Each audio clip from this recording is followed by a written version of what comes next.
Plenty of news for business to chew over today. We, of course, just heard yesterday from the Prime Minister about a new facility for large business, the Large Employer Emergency Funding, or LEAF.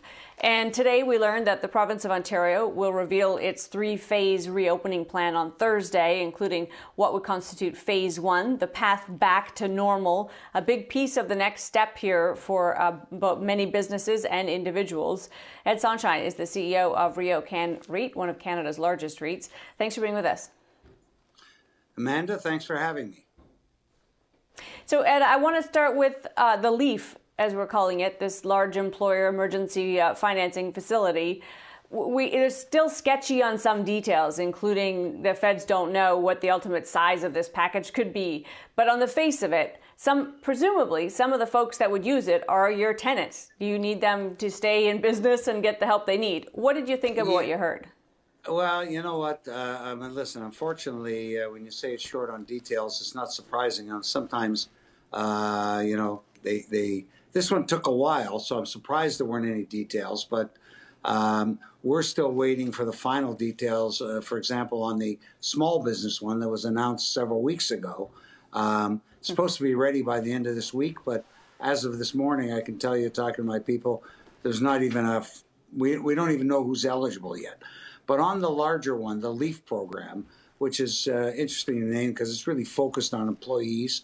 Certainly, off the top of my head, I can think of a couple of our large retailers that are very important, iconic retailers, people like Cineplex, people like GoodLife Fitness, who have basically had 100% of their revenue eliminated by the shutdown, and also will undoubtedly be subject to a long, slow ramp up before people are comfortable going back to movie theaters and gyms in the way they did before. It's going to take a long time, and they are the type of our tenants who is very important to us to keep, but also I think very important because between the two of them, they probably have 25,000 employees, just those two retailers, if you want to call a gym a retailer or a theater.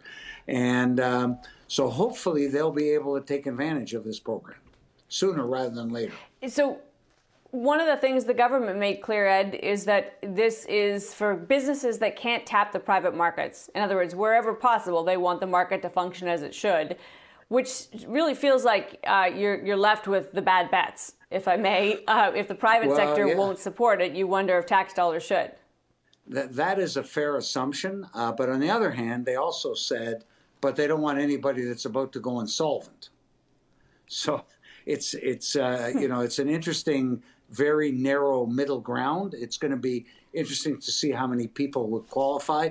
But I think the two I mentioned, at least this is my view, and I'm sorry, I didn't speak to either of their CEOs before I mentioned them.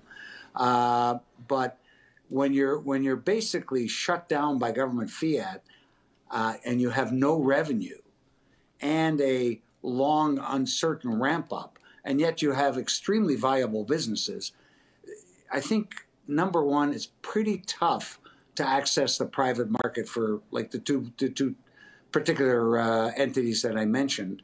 But at the same time, if they get the bridge, which is what the Prime Minister called it, a bridge loan, I would think they'd be the perfect candidates because they need a bridge to get them through where their basic business model starts working again. Fair. It's a good point, right? These are businesses that presumably at some point will be at 100% of where they were pre-COVID. When we think across your whole tenant group, where do retailers fall in this? There's a spectrum, I imagine. But do some of them, are they getting the government help they need? Is that helping you? Well, as I mentioned, the small tenant retailers, and about 15% of our tenants are small tenants, small independent, or they have 2 or 3 stores. We refer to them as independents as well. And we are hoping that's coming. I mean, they said, like I said, but we don't know. It's not helping them yet.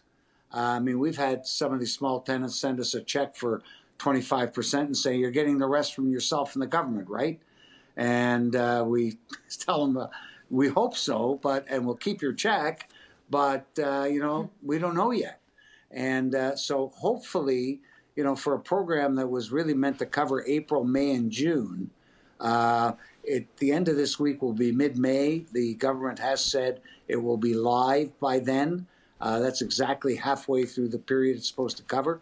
If it in fact works the way it's advertised, and I'm hopeful that'll be the case, I think it will help a lot of the small tenants, particularly added to the news that I think you mentioned that there's going to be further phases of opening announced by Ontario, I believe, tomorrow. We are starting to have tenants open in places like Manitoba. We don't have too many centers. In fact, we have one in Manitoba, but tenants are starting to open. We're having tenants open in the Maritimes. Alberta is starting to get there. So if, in fact, this all starts happening over the next couple of weeks, I think it'll be of great help. You had said that in April you collected 55% of your rents. Do you know how you're tracking for May? Is it going to be about the same?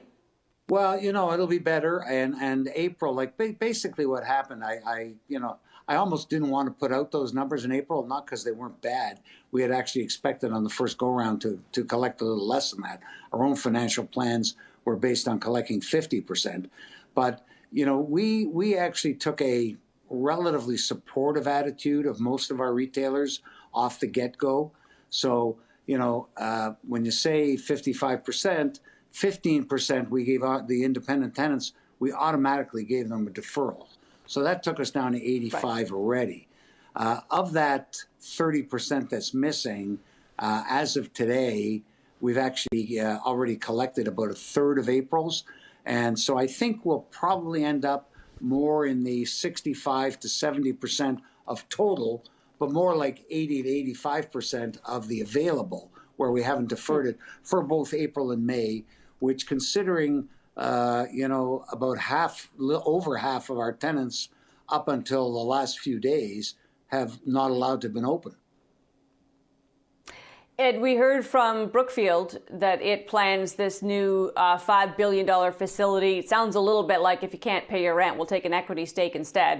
We'll see how it plays out. But is there something like that you would consider, where you might come to a different arrangement with big tenants? You know what? I'll never say never to anything. I would have said never because I'm old enough, Amanda, to remember when Cambridge bought a controlling stake in a department store chain in Western Canada called Woodward's, and it didn't end well. No. I still remember Mr. Campo buying Federated department stores, and it didn't end well. But I think Brookfield, listen, those guys are incredibly smart, and I have no doubt Brookfield will be very strategic in the retailers they pick to invest in. And, I think where a landlord makes a mistake is bridging a retailer just because he wants to keep them as a tenant, as opposed to getting a good retailer that he can grow with. So we wouldn't be averse to helping retailers, but I don't think we'd be looking at it through an equity stake. If we're deferring rents for periods of months, we're helping them.